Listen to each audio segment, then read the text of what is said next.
तो बच्चों, कार में ब्रेक क्यों होता है? हैं? रोकने के लिए? रोकने के लिए होता है क्या? मोबाइल के बारे में सर ने एक बात कही थी कि मोबाइल वरदान भी है और अभिशाप भी है। ये तो साइंस का पूरा नियम ही है कि हमने आर्टिकल पढ़ा होगा ना, लिखा भी होगा, कक्षा 9-10 में आया होगा कि विज्ञान वरदान है, अभिशाप है। तो यदि आप उसका पॉजिटिव पहलू देखें तो वो वरदान है। आज आप बैंक नहीं जाते और यहीं से सारी बैंकिंग हो जाती है। 1 मिनट में आपको अमेरिका बात करनी हो, अमेरिका बात हो जाती है। पहले जो लोग जानते हैं कि जाकर के वहां एसटीडी पीसीओ में बैठते थे, और उसके पहले तो जो क्या कहते हैं ट्रंक कॉल पोस्ट ऑफिस होता था, उस जमाने से सर लोग जानते हैं। और आज के समय में टेक्नोलॉजी ने इतना परिवर्तन कर दिया कि सारी किताबें इसमें हैं, यूनिवर्सिटी का सारा एडमिनिस्ट्रेशन इसमें है। आप मोबाइल पे ही आपको सारी नोटिसेस मिलती हैं, मोबाइल पे ही आप एग्जामिनेशन फॉर्म भरते हैं, मोबाइल पे ही आपकी अटेंडेंस पता चलती है, एवरीथिंग। तो ये अभिशाप नहीं है, ये वरदान है यदि उसका उपयोग वरदान के जैसे करते हैं। सारे मेल आते, सब कुछ आते, सारा कम्युनिकेशन इसी से है। तो इसका अच्छा बेहतर उपयोग करेंगे तो इसका बहुत बड़ा फायदा है, आपको करना भी चाहिए। क्योंकि जो आदमी टेक्नोलॉजी में पीछे हो जाता है वह एक तरह से अपने जीवन में भी पीछे हो जाता है। आज के समय में जॉब किसको मिलती है? यदि हम अपने आप को एक बढ़िया एम्प्लॉयर के तौर पे रख दें तो अपन किसको जॉब देंगे? बताओ। जो आपके पास में यदि 20 एप्लीकेशन आती है तो आप यदि उद्योगपति हैं या आप एक एम्प्लॉयर हैं और आपको अपने यहाँ पे 2 लोगों की जरूरत है, तो जॉब आप किसको दोगे? किसको दोगे? जो योग्य होगा, जो आपकी आवश्यकताओं के हिसाब से क्वालिटी वाला होगा, उसको जॉब दोगे ना। तो अपने अंदर वो क्वालिटी पैदा करनी है कि आप जब कहीं पर अपना सीवी भेजें तो आपका सिलेक्शन प्रथम राउंड में हो। कैसे? कागज में देख करके इतना बढ़िया क्रेडेंशियल्स होना चाहिए, इतनी बढ़िया चीजें उसमें होनी चाहिए कि मैंने ये एक्स्ट्रा किया है, मेरे पास में ये एक्स्ट्रा स्किल है, कंप्यूटर की स्किल है मेरे अंदर। यदि माइनिंग की बात करें तो हमको कंप्यूटर में माइनिंग में ये काम करते आता है, हमको सिविल इंजीनियरिंग में ऑटोकैड आती है, हमको मैकेनिकल इंजीनियरिंग में जो डिजाइनिंग के सॉफ्टवेयर्स है वो मुझे आते हैं। जब हम एक्स्ट्रा स्किल लेकर के चलेंगे तो हमारे पास में क्या होगा? हमारी पूछ ज्यादा होगी, और जब हम कहीं पर अपना सीवी रखेंगे तो हमको सबसे पहले बुलाया जाएगा। और बुलाए जाने के बाद में सबसे पहली बात क्या होती है? हमारा एक दूसरे से कम्युनिकेशन कैसे एस्टेब्लिश होता है? सिर्फ और सिर्फ शब्दों से होता नहीं होता है। तो हमें अच्छे से विनम्रता पूर्वक सही जगह पर सही शब्दों का उपयोग करके अपनी बातों को रखना चाहिए। कई बार ऐसा होता है, घर में भी होता है बच्चों को साथ में, कि जब पापा कुछ बोल रहे होते हैं और हमको अपनी कोई बात रखनी होती, तो जब पापा चले जाते हैं तब हमको याद आता कि मेरे को इसकी जगह पे ये बोलना चाहिए था, है ना? क्यों? ऐसा नहीं कि शब्द नहीं पता थे, ऐसा नहीं कि बोलना नहीं चाहते थे, सिर्फ सही समय पर सही शब्दों का और सही तरीके से प्रेजेंट करना बहुत आवश्यक है। आप बहुत अच्छा बोलें, अकड़ करके बोलें, कोई आपको पूछेगा नहीं, भगा देगा। लेकिन यदि आप विनम्रता पूर्वक अपनी बात को कहते हैं तो आपकी बात को सुना जाता है। भले थोड़े से शब्द इधर उधर हो जाएं तो भी चलता है, आदमी भाव निकालने की कोशिश करता है। तो बच्चों, एक तो धैर्यवान होना चाहिए, दूसरा विनम्र होना चाहिए, ज्ञानवान होना चाहिए। ऐसे बहुत सारे गुण हैं जो आपको धीरे धीरे अपने टाइम पीरियड में पता चलेंगे। बस एक लास्ट बात, और उसके बाद में मैं अपनी बात खत्म करता हूं। लास्ट ये है, सर लोग शायद जानते हैं, ये बताओ बच्चों, कार में ब्रेक क्यों होता है?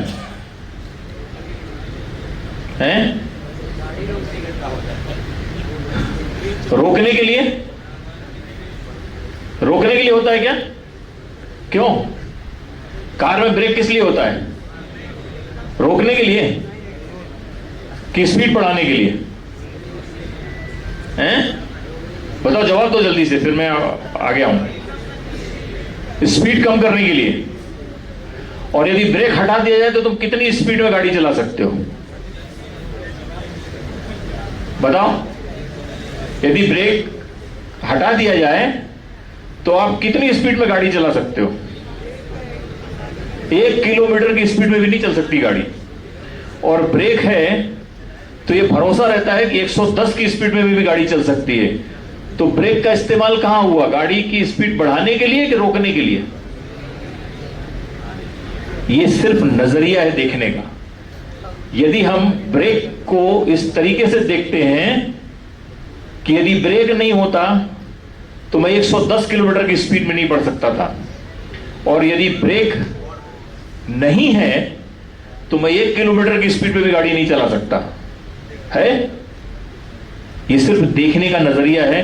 इसी तरह से जो हमारे माँ बाप हैं, हमारे गुरुजन हैं, जो आपको बीच बीच में टोकते हैं, वो स्पीड बढ़ाने के लिए है, रोकने के लिए नहीं। वो जहां देखते हैं कि यहां गलती हो रही है तो वो करेक्शन करने के लिए आपको बताते हैं कि नहीं, इसको ऐसा नहीं, ऐसा करो। तुम बहुत देर तक घूम रहे हो, जल्दी घर आओ। तो आदमी को क्या लगता है जिस एज में आप हैं कि यार मेरी स्वतंत्रता बाधित हो रही है। दरअसल वो स्वतंत्रता बाधित नहीं है, वह आपकी उस गलत ट्रैक पे जाने के लिए ब्रेक लगाने का प्रयोजन है। यदि आपका वो ब्रेक लगेगा तो आप आगे चल करके अपनी स्पीड को 110, 120, 180 तक ले जा सकते हो। अन्यथा आपके सामने बहुत सारे उदाहरण मिलेंगे, आपके मोहल्ले के उदाहरण मिलेंगे, जो जिस आदमी को कोई टोकता नहीं, किसको कोई बोलता नहीं, वह बहुत आगे बढ़ता भी नहीं है। स्वतंत्रता दी जानी चाहिए, लेकिन स्वतंत्रता सीमित होनी चाहिए। स्वतंत्रता इतनी नहीं होनी चाहिए। कहानी है इंग्लिश में मैंने पढ़ी थी बचपन में, कि एक आदमी जा रहा है और दूसरा आदमी ऐसे छाता घुमाता हुआ चलता है, तो पीछे से वो टोकता है कि क्यों भाई तुम ये छाता क्यों तेजी से घुमा रहे हो? तो वो कहता है मुझे स्वतंत्रता है कि मैं छाता घुमा सकता हूं। बोले आपको छाता घुमाने की स्वतंत्रता है, लेकिन मेरी नाक तोड़ने की नहीं। तो आपको पूर्ण स्वतंत्रता है, आप खूब मस्ती करिए विश्वविद्यालय में। मस्ती का मतलब लिमिट में मस्ती होनी चाहिए। क्यों? क्योंकि एक सपना होता है बच्चों का कि मैं कॉलेज में आया और मुझे स्वतंत्रता चाहिए, यूनिवर्सिटी में आया तो स्वतंत्रता चाहिए। स्वतंत्रता नहीं मिल सकती। समाज भी स्वतंत्र नहीं करता, कानून भी स्वतंत्र नहीं करता। आपकी स्वतंत्रता हमेशा सीमित होती है। आप विश्वविद्यालय में खूब मस्ती करिए, उसके लिए हमारे क्लब्स बने हुए हैं। कल्चरल क्लब है, ड्रामा है, स्पोर्ट्स है, विजिट है, एवरीथिंग है। और मुख्य है पढ़ाई, और उसके साथ में ये सारी चीजें चलती हैं, तब हमारा ओवरऑल डेवलपमेंट होता है। बच्चों, अभी चाहे तो अपन 2 घंटे और रोक सकते हैं। क्यों? क्योंकि जब पढ़ाई चालू होती है तो सुबह 3 बजे 9 बजे से लेकर के 3 बजे तक क्लासेस चलती हैं। कुछ जगह तो 4 बजे तक चलती हैं, बीच में रेस्ट देते हैं। तो ये क्षमता अपने अंदर विकसित करनी है कि हमको क्लास में बैठना है, और 40-50 मिनट के बाद में जब भी आपका पीरियड ओवर होगा तो एक बार जरूर खड़े हो जाना है, अपने आप को ऐसे ऐसे हिला लेना है, फिर बैठ जाना है, फिर एनर्जी आ जाएगी और फिर अगली क्लास के लिए तैयार हो जाना है। तो ऐसे 2-3 क्लास के बाद में भी मनीष सर बाद में कल बताएंगे, क्योंकि आज बहुत टाइम हो गया है। आपको बीच में रेस्ट दिया जाएगा, आप भोजन करिए, खाना है जरूर खा के आइए, कुछ ना कुछ पेट में जरूर डाल के आइए। अन्यथा गर्ल्स के मामले में हम कई बार देखते हैं कि वो लड़कियां आकर के बेहोश हो जाती हैं। फिर हम हमारे अपने यहाँ क्लिनिक बना रखी है हमने, उनको क्लिनिक में लाना पड़ता है, वहाँ पे उनको ग्लूकोज पिलाओ और कुछ खिलाओ पिलाओ, तब जाकर के वो मजबूत होती हैं, फिर अपनी पढ़ाई चालू करती है। तो देखो बच्चों, एनर्जी यदि बॉडी में नहीं होगी तो ब्रेन में एनर्जी नहीं पहुंचेगी, और ब्रेन में एनर्जी नहीं पहुंचेगी तो आप क्या पढ़ोगे? तो पढ़ने के लिए शरीर में शक्ति होना बहुत जरूरी है, और शक्ति के लिए आपको अपने शरीर में अन्न डालना बहुत जरूरी है।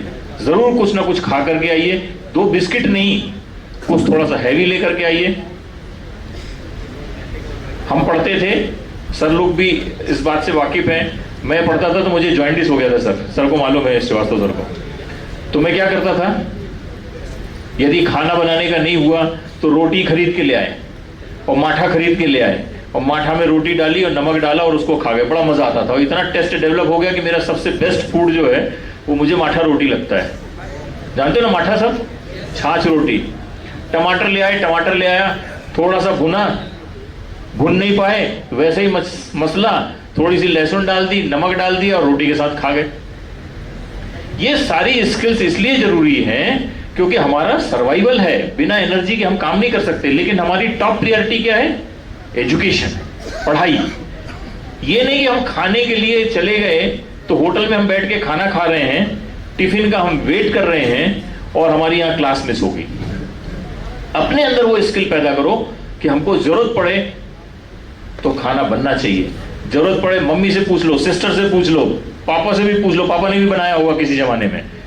तो हमको खाना बनाना भी आना चाहिए और खाना अच्छा खाना चाहिए। समोसे अभी मिल गए हैं, जरूर है, समोसा कहता है बहुत हैवी कैलोरी इसमें बहुत ज़्यादा होती है, इसलिए आपको दे दिया कि बहुत लंबा समय तक चल जाए। लेकिन खाना हमेशा न्यूट्रिशियस खाना खाना चाहिए, अच्छा खाना खाना चाहिए, क्वांटिटी में खाना चाहिए, ताकि यदि आपको शाम को 3 बजे तक यहाँ पे बैठना है तो आप खाना खा करके आए और थोड़ा सा 2 रोटी लेकर के आए, टिफिन लेकर के आए। नहीं है तो विश्वविद्यालय की कैंटीन है, वहाँ पर खाने की व्यवस्था रहती है, वहाँ पर चले जाएं। लेकिन अपने आप को भूखा रख करके ना करें, क्योंकि कोई भी माँ बाप ये नहीं चाहते हैं कि उसका बेटा भूखा रह के पढ़ाई करे। हर व्यक्ति चाहता है कि उसका बेटा खा पी के पढ़ाई करे।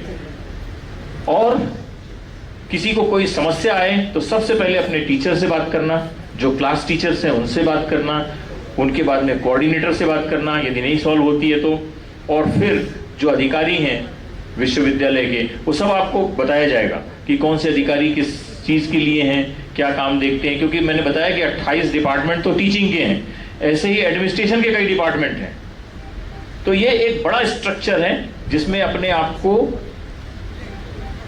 अपने समस्या को सही जगह पे नहीं रखा तो उसका आंसर सही नहीं मिलता है। मैं एक उदाहरण देकर के अपनी बात खत्म करता हूं कि जब हम लोगों ने विश्वविद्यालय स्टार्ट किया तो यहाँ पर अच्छे एडमिशन्स हुए और उसके बाद में उसमें ड्रॉप आउट रेशियो बहुत हो गया। एग्रीकल्चर जब स्टार्ट किया था हम लोगों ने तो ड्रॉप आउट का मतलब हो गया कि कुछ बच्चे जो है उनको किसी ने बोल दिया कि विश्वविद्यालय मान्यता प्राप्त नहीं है, तो बच्चों ने एडमिशन कैंसिल करा लिया, जबकि विश्वविद्यालय विधानसभा से पारित है।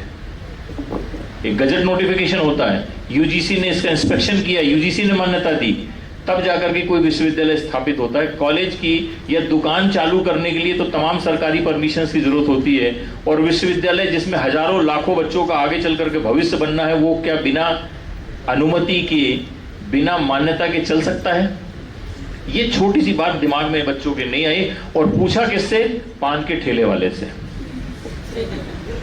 जो बाहर पान के ठेले लगाते थे, चाय की गुमती लगाते थे, और अपना एडमिशन कैंसिल करा दिया। 2-3 साल बाद वो फिर वापस आए कि सर हमको फिर से एडमिशन चाहिए, क्योंकि अब तो विश्वविद्यालय चल पड़ा है। आज विश्वविद्यालय को 12 साल हो गए। यदि उन लोगों ने सही समय पे सही व्यक्ति से पूछा होता, वाइस चांसलर से पूछा होता, हम लोगों से पूछा होता, अपने टीचर से पूछा होता, तो शायद वो अपना समय खराब नहीं होता। इसलिए आपको यदि कोई प्रॉब्लम है तो सही व्यक्ति से पूछना, और यदि समझ में नहीं आता है तो अपने सर से पूछना कि सर इसके लिए मुझे किससे मिलना है। घूमना नहीं, पता चला हम गए और अपनी एकेडमिक प्रॉब्लम है और हम प्यून से सॉल्व करा रहे हैं, तो होगी ही नहीं कभी। यदि आपके मन में कोई प्रॉब्लम है तो उसके लिए भी यहाँ पे विश्वविद्यालय में मनोवैज्ञानिक बैठते हैं। घर की प्रॉब्लम के कारण यदि मैं अपने मन में कोई बुनता रहता हूं, मुझे ऐसा लगता है कि मैं कुछ नहीं कर पाऊंगा, मैं ऐसा हूं, जीर्ण शीर्ण हूं, मैं ये नहीं कर सकता, मैं वो नहीं कर सकता, तो आप एक बार जरूर मिलना।